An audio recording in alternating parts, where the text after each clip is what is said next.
Okay. You can also see it from here straight away because Vi will be applied here and Vn will try to track it, and so V output is the same as Vn because this is shorted, so V output will be the same as Vi. So V output is the same as Vi. Now this is therefore called as a buffering configuration. What is the reason for calling it a buffer configuration? First of all, the output signal is the same, almost the same as the input signal. But you can, because the operational amplifier, it's capable of providing as much current, ideally as much current as is needed. So it can provide a good amount of current, or the amount of current that is needed further on, while maintaining this potential as Vi, V output as equal to Vi. So this becomes therefore a buffer. It buffers the connection. It buffers. So this is called a buffering configuration. Now, what are the other observations here?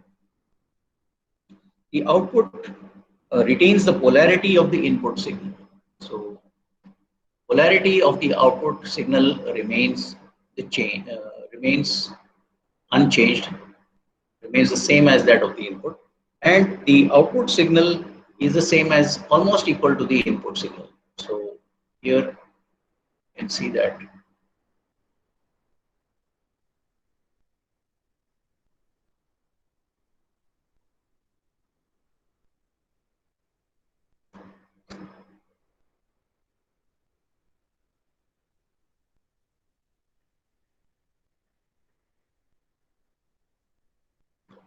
it's almost the same as the input signal.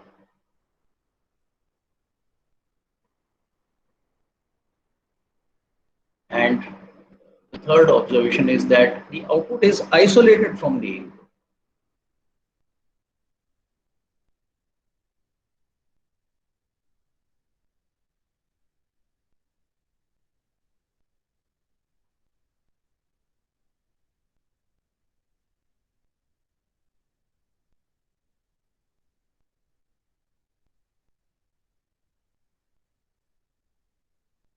So we have seen some very important configurations today. These are quite popular. They are very useful configurations.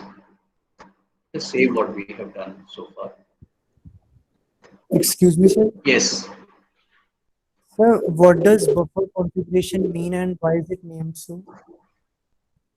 that's precisely what I explained to you. Why it is called a buffer configuration. It's called a buffer configuration because first of all, your output just is exactly the same as this. Now, sometimes when you want to transmit a signal over long distances, you have to use a buffer stage because as the signal is being transmitted over long distances, uh, the, due to the drop in the current, okay, so current may not be sufficient to maintain that potential, and so the signal output can change. So in order to ensure that you have sufficient amount of current to maintain the signal, you have to buffer it. So this stage, buffer stage, it retains the same volt potential, and also it provides sufficient current further thereafter. Okay, is it clear?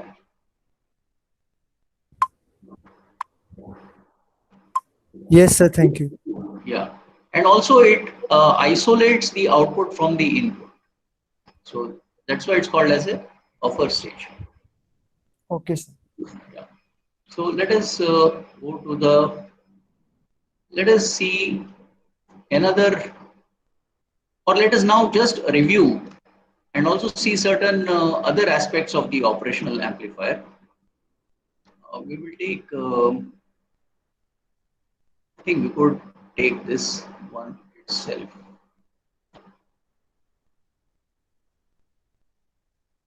We'll copy this page and erase all the other things.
let us just see.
So this is the basic configuration of the operational amplifier.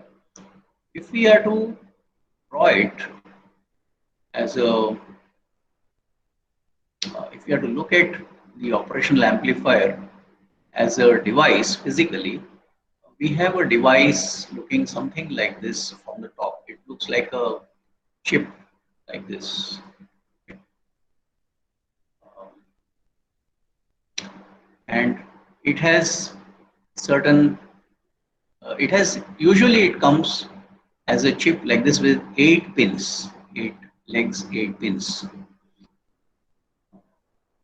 The most common versions, so this operational amplifier chip,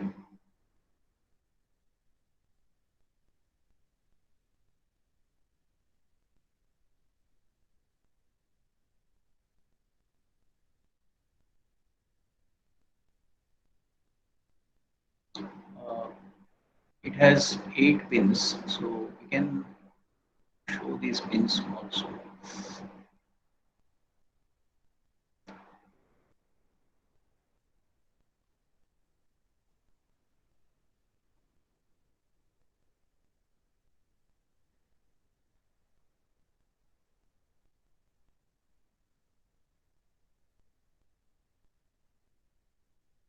So this is one of the pins which I am showing from the top.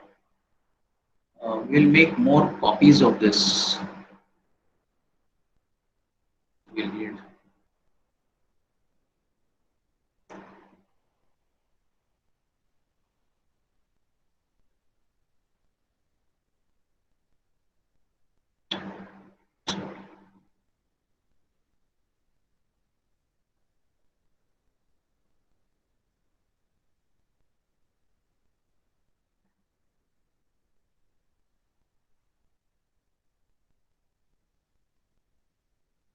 So we will place these 4 legs here.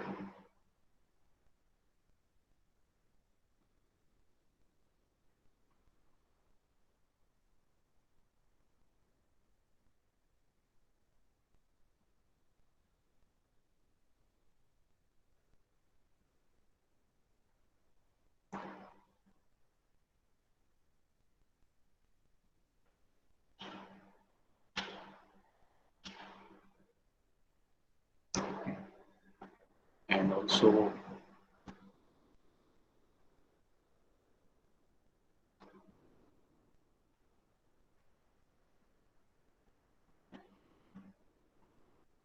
we don't have any functions on this. So we'll draw again.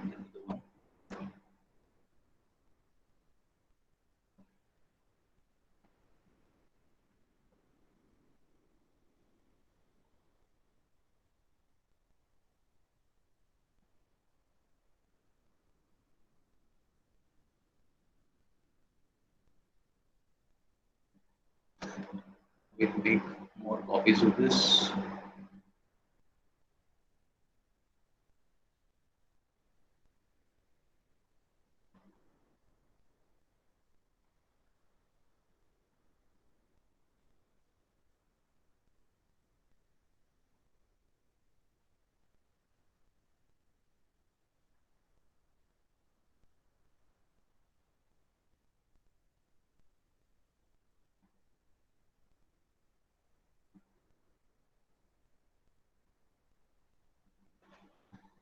So this is our operational amplifier. It's not exactly how it looks. When you see it from above, you will also see a notch, usually a notch here, notch like this.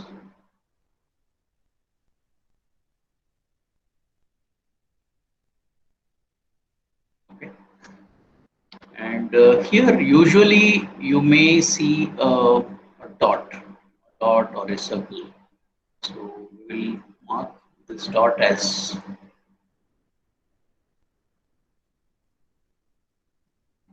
we fill it up. Usually it will be a filled dot. And the pin numbering goes counterclockwise. So you will be doing the pin numbering in this, going in this direction. So this is pin number 1.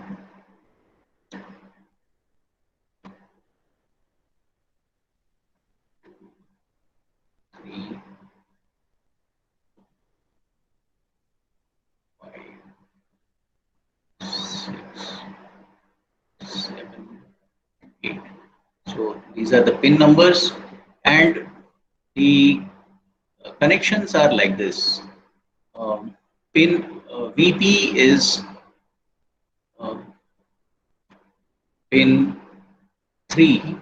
So this is VP.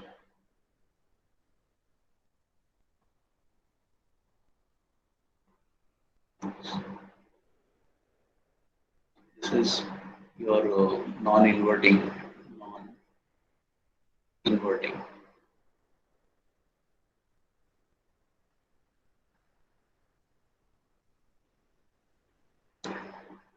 In fact, let us call it just as, okay, let's say VP is applied here, and VN is here at 2. That is the inverting, inverting pin. So here we have VN inverting.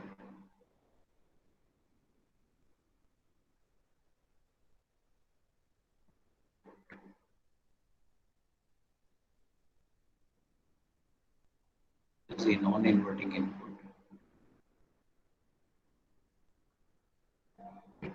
Then we have also to power the op amp. So we need to provide additional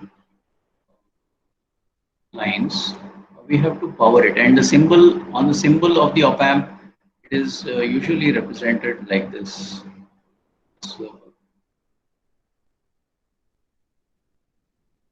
lines like this. So we have the positive side and the negative side. Let us say we are applying some uh, plus VC, and here we'll have to apply, say, minus VC. So the pins are here. This is 2, pin number 2, pin number 3. This is pin number 6. This is the output. So the output pin is here. Output, sorry.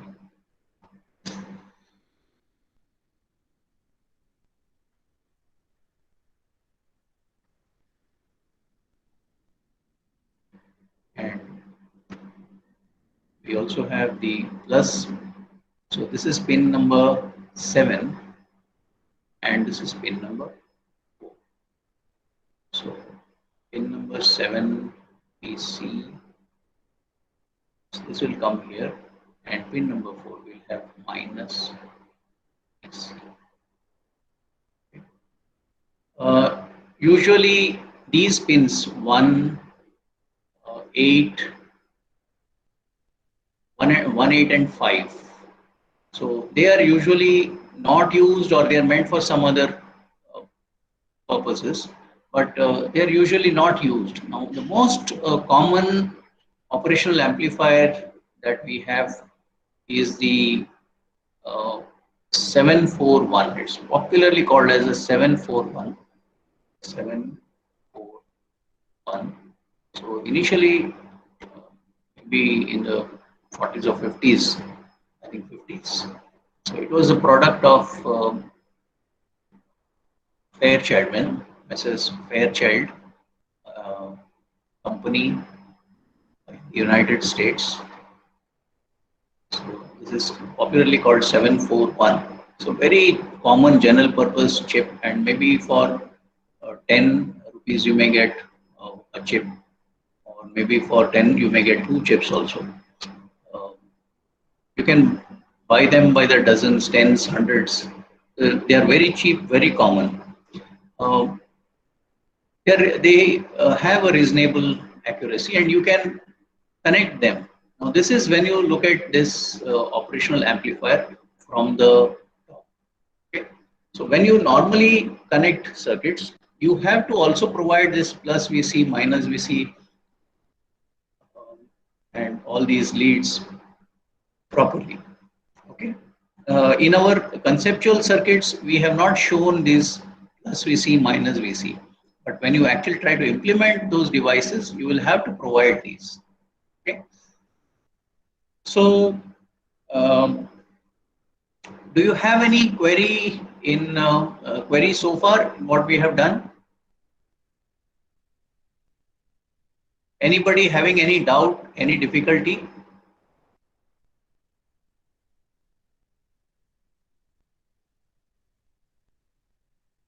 Yes. Sir, what is 741 you have written? It is the number of the IC. It is the integrated circuit.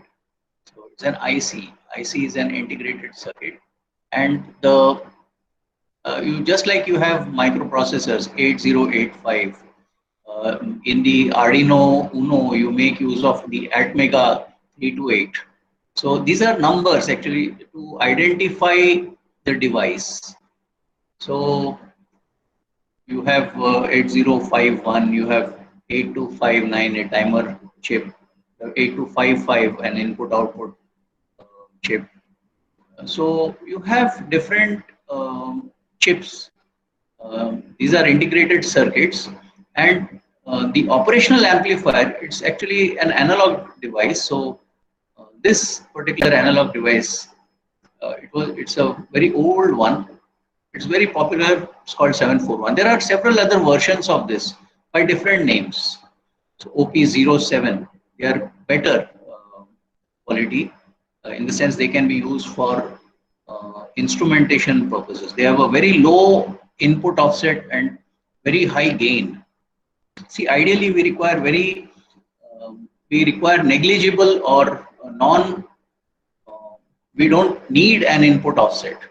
Input offset should be zero, and the gain should be theoretically infinite. So the operational amplifier, when you go for signal op amps, uh, you have instrumentation operational amplifiers. You have to go for very high gain and almost negligible input offsets. So any other query that you have? We can conclude our session for today.